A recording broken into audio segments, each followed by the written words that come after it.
नमस्कार, आचरण के साथ मैं हूं अक्षता।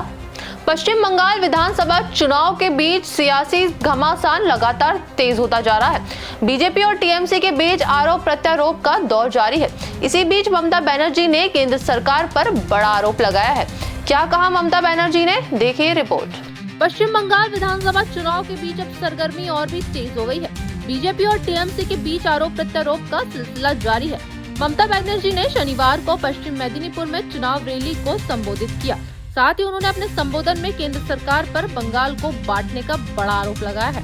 उन्होंने कहा, केंद्र में बीजेपी सरकार राज्य को 3 भागों में बांटने के लिए परिसीमन करना चाहती है। पश्चिम बंगाल के कुछ हिस्से बिहार या ओडिशा में विलय हो सकते हैं, जिससे उन क्षेत्रों में रहने वाले बंगालियों को कठिनाइयों का सामना करना पड़ेगा।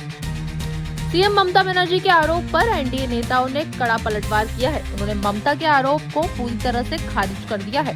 उस दौरान एनडीए नेताओं ने क्या कुछ कहा है, सुनिए। देखिए, ममता बनर्जी बौखला गई है और जिस तरह का भावनात्मक भ्रामक माहौल बना करके ममता बनर्जी फिर से सत्ता में आना चाहती है, देश की जनता और बंगाल की जनता इस बात को समझ रही है। देश का परिसीमन हो रहा है, बंगाल का नहीं हो रहा है।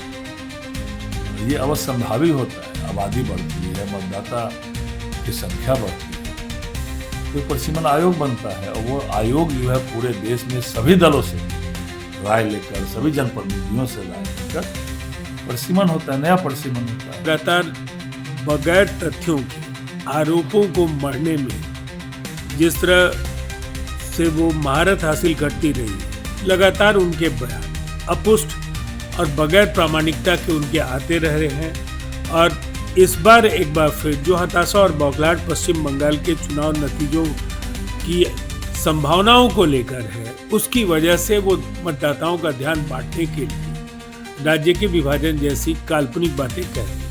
बता दें कि पश्चिम बंगाल में 23 और 29 अप्रैल को 2 चरणों में चुनाव होने हैं। साथ ही 4 मई को चुनाव के नतीजों की घोषणा होगी।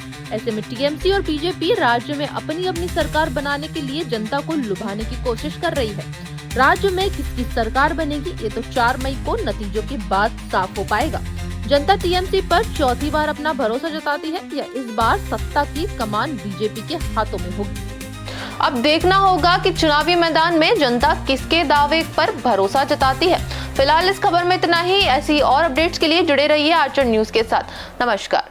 देश दुनिया की सभी खबरें देखने के लिए जुड़े रहिए आचरण न्यूज से। आचरण न्यूज, हर कदम आपके साथ।